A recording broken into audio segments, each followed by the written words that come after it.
Oi, gente, tudo bem? Hoje nós vamos falar sobre a interpretação dos segredos de Fátima. Se você ainda não viu o vídeo anterior, isso quer dizer que você não está inscrito no canal. Então já se inscreve, ativa as notificações e volta lá para assistir o primeiro vídeo, no qual a gente expôs, quais são de fato os 3 segredos de Nossa Senhora de Fátima aqui nessa nossa série sobre ela.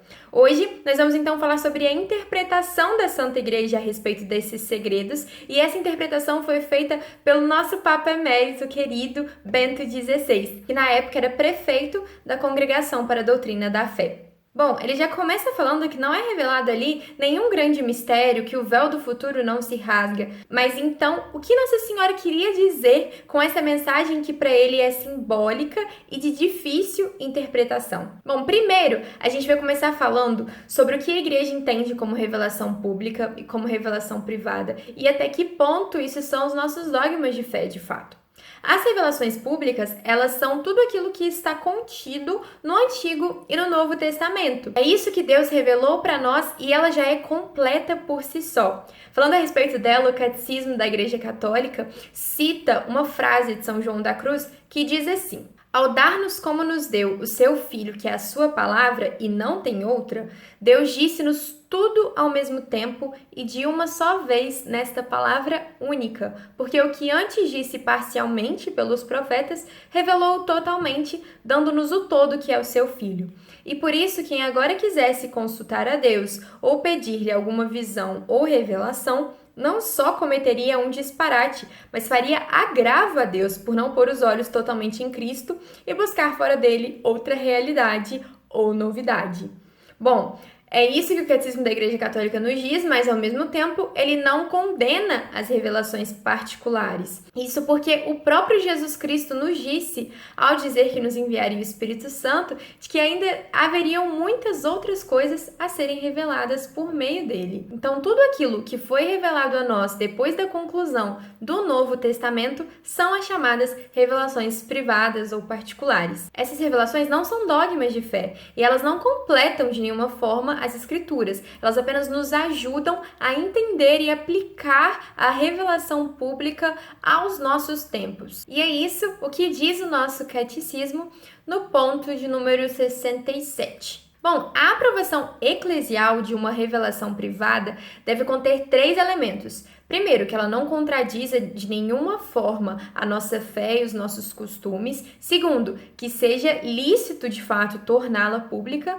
E terceiro, que possa haver uma grande devoção a essa revelação, que os fiéis possam de fato manter dentro do seu coração uma devoção àquilo que foi revelado. E aí o nosso Papa Emérito Bento XVI diz o seguinte: neste sentido, pode-se relacionar o carisma da profecia com a noção sinais do tempo. No Evangelho de São Lucas, no capítulo 12, é dito assim: sabeis interpretar o aspecto da terra e do céu. Como é que não sabeis interpretar o tempo presente? Nas revelações privadas, reconhecidas pela Igreja e, portanto, na de Fátima, trata-se disto mesmo, ajudar-nos a compreender os sinais do tempo presente e a encontrar na fé a justa resposta para os mesmos. Então, nesse aspecto, a teologia difere 3 tipos diferentes de visões. A primeira é a visão material que nós temos sobre as coisas do mundo de fato, As casas, os carros, enfim, até mesmo os milagres que acontecem. A segunda é a visão interior, que é o que os pastorinhos de Fátima tiveram, que eles conseguem ver de fato o que está acontecendo, mas só eles veem uma visão interior, uma visão que está revelada particularmente para eles e não para qualquer pessoa que estiver naquele ambiente. E a terceira, que é somente para aqueles santos que tiveram uma vida realmente mais mística de fato, é a visão espiritual, que são visões onde não há nenhum tipo de material. Não é como a visão dos pastorinhos de Fátima, em que havia montanha, cidade, enfim, não. É realmente só um entendimento espiritual daquilo que está acontecendo, sem que haja coisas materiais naquela visão. Mas, justamente por isso, é necessário que o coração daquele que vê, do vidente, esteja realmente puro, porque essa visão ela pode ser afetada também pelos conhecimentos de mundo, enfim, por tudo que aquela pessoa já vivenciou.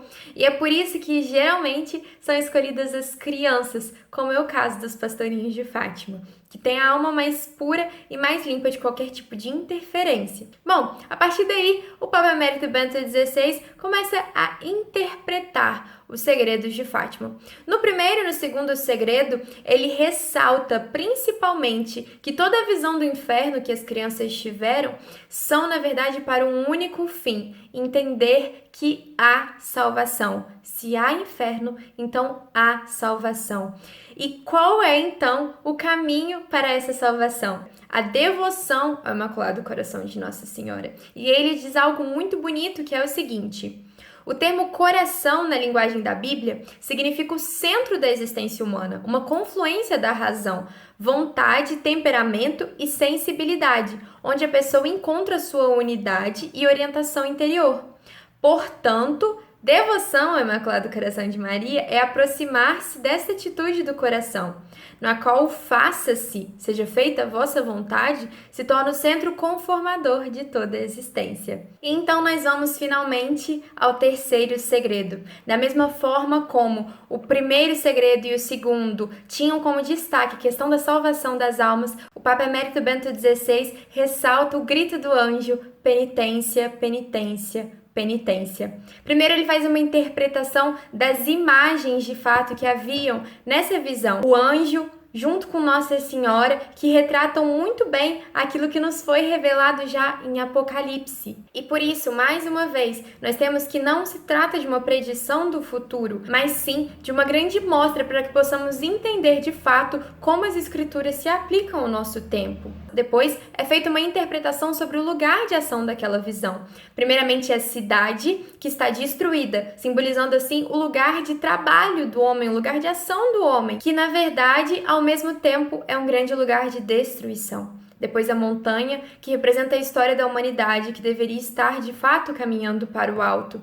E por fim a cruz, que transforma toda essa destruição em salvação. Depois, a partir daí, nós começamos a ver as pessoas humanas de fato chegando nessa visão.